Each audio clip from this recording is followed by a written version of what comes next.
بسم اللہ الرحمن الرحیم۔ السلام علیکم ورحمۃ اللہ وبرکاتہ۔ الحمد للہ وکفی وسلام علی عباده الذین اصطفی، اما بعد۔ حاضرین و ناظرین، یہ درس قرآن نمبر 120 ہے اور آج سورۃ البقرہ کی صرف ایک آیت کی تلاوت و تشکیل ہے کہ آیت نمبر 142۔ اعوذ باللہ من الشیطان الرجیم، بسم اللہ الرحمن الرحیم۔ سيقول السفهاء من الناس ما ولاهم عن قبلتهم التي كانوا عليها قل لله المشرق والمغرب يهدي من يشاء إلى صراط مستقيم۔ صدق اللہ العظیم۔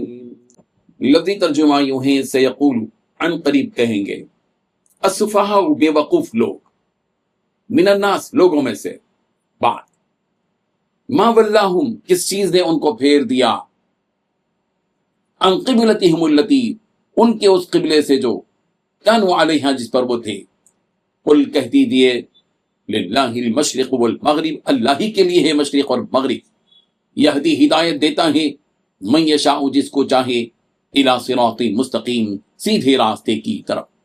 ترجمہ یوں ہے، اب یہ بے وقوف لوگ کہیں گے کہ آخر وہ کیا چیز ہے جس نے ان مسلمانوں کو اس قبلے سے رخ پھیرنے پر آمادہ کر دیا جس کی طرف وہ منہ کرتے چلے آ رہے تھے۔ آپ کہہ دیجئے کہ مشرق و مغرب سب اللہ ہی کے ہیں، وہ جس کو چاہتا ہے سیدھی راہ کی ہدایت کر دیتا ہے۔ اس آیت میں 3 باتیں بتلائی گئی ہیں۔ پہلی بات، یہ بے وقوف لوگ کہیں گے کہ آخر وہ کیا چیز ہے جس نے ان مسلمانوں کو اس قبلے سے رخ پھیرنے پر آمادہ کر دیا جس کی طرف وہ منہ کرتے چلے آ رہے تھے۔ دوسری بات، آپ کہہ دیجئے کہ مشرق و مغرب سب اللہ ہی کی ہیں۔ تیسری بات، وہ جس کو چاہتا ہے سیدھی راہ کی ہدایت کر دیتا ہے۔ بزرگان محترم، رسول رحمت صلی اللہ علیہ وسلم جب تک مکہ مکرمہ میں رہے، بیت المقدس کی طرف رخ کر کے نماز ادا کرتے رہے۔ جب آپ علیہ الصلوۃ والتسلیم نے ہجرت فرمائی تو آپ علیہ الصلوۃ والتسلیم بیت المقدس کی طرف رخ کر کے ہی نماز ادا کرتے رہے۔ اللہ تبارک و تعالیٰ کے اس حکم کی وجہ سے کہ فولی وجہک شطر المسجد الحرام، چنانچہ پیارے پیغمبر صلی اللہ علیہ وسلم مدینہ منورہ میں 16 یا 17 مہینوں تک اسی طرف رخ کر کے نماز پڑھتے رہے جس طرح پہلے تھا۔ اس دوران آپ علیہ الصلوۃ والتسلیم کا دل چاہتا تھا کہ بجائے بیت المقدس کے بیت اللہ کی طرف، کعبۃ اللہ کی طرف قبلہ قرار دے دیا جائے، اور آپ انتظار میں بھی تھے۔ آپ علیہ الصلوۃ والتسلیم کی اسی دلی آرزو کو رب ذوالجلال نے یوں بیان فرمایا کہ قد نرى تقلب وجهك في السماء فلنولينك قبلة ترضاها فول وجهك شطر المسجد الحرام۔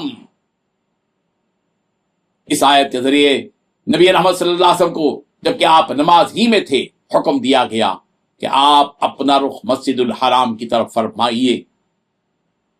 آپ علیہ الصلوۃ والتسلیم نے نماز ہی کی حالت میں اپنا رخ بیت المقدس کی جانب پھیر کر بیت اللہ کی طرف کر لیا، یعنی بیت المقدس کی جانب سے اپنا رخ پھیر کر بیت اللہ کی طرف کر لیا۔ اسی کو تحویل قبلہ کہا جاتا ہے۔ اسلام کے دشمن یہودیوں کو یہ بات ہضم نہیں ہوئی اور ان یہودیوں نے اعتراض کیا کہ مسلمانوں کو کس چیز نے اس بات پر مجبور کیا کہ وہ اپنا رخ بیت اللہ کی طرف کرے۔ اللہ تعالیٰ نے یہ آیت نازل فرمائی کہ ان قریب ان میں کے جو بے وقوف لوگ ہیں وہ کہیں گے کہ کس چیز نے مسلمانوں کو اس قبلے سے اپنا منہ پھیرنے پر مجبور کیا جس پر کہ وہ اب تک تھے۔ اللہ تبارک و تعالیٰ نے ان یہودیوں کا جواب ان الفاظ میں دیا کہ پیغمبر آپ کہہ دیجئے کہ مشرق ہو کہ مغرب سارے رخ اللہ ہی کے ہیں، مشرق ہو یا مغرب، شمال ہو یا جنوب، یہ ساری جہتیں اللہ تعالیٰ ہی کی بنائی ہوئی ہیں۔ اللہ تعالیٰ اپنی حکمت کے مطابق جب چاہے جس سمت کو چاہے قبلہ قرار دے سکتا ہے۔ مومن کا کام یہ ہے کہ وہ اللہ تبارک و تعالیٰ کے حکم کے آگے اپنا سر جھکا دے۔ بزرگان محترم، یہاں یہ بات بھی جان لینی چاہیے کہ مومن کا رخ ہر عبادت میں صرف ایک اللہ کی طرف ہوتا ہے جو رب ذوالجلال کے وحدہ لا شریک لہ، اور اللہ کی ذات مشرق و مغرب، شمال و جنوب کی قیدوں اور سمتوں سے بالکل بالا تر ہے۔ چونکہ سارے ہی مسلمانوں کی عبادت کے وقت ایک ہی جانب رخ کرنے میں ڈسپلن بھی ہے، نظم و ضبط بھی ہے، اس لیے کسی ایک جانب رخ کر کے نماز پڑھنے کا حکم دیا گیا ہے۔ وہ پہلی نماز جو رسول رحمت صلی اللہ علیہ وسلم نے صحابہ کرام رضی اللہ عنہم کے ساتھ بیت اللہ کی طرف رخ کر کے ادا فرمائی، عصر کی نماز تھی، اور جس مسجد میں آپ علیہ الصلوۃ والتسلیم نے نماز پڑھائی وہ مسجد آج بھی مسجد القبلتین کے نام سے موجود ہے، یعنی دو قبلے والی مسجد جس میں ایک ہی نماز دو قبلوں کی طرف رخ کر کے پڑھی گئی، اسی لیے اس کو مسجد القبلتین کہا جاتا ہے، یعنی دو قبلوں والی مسجد۔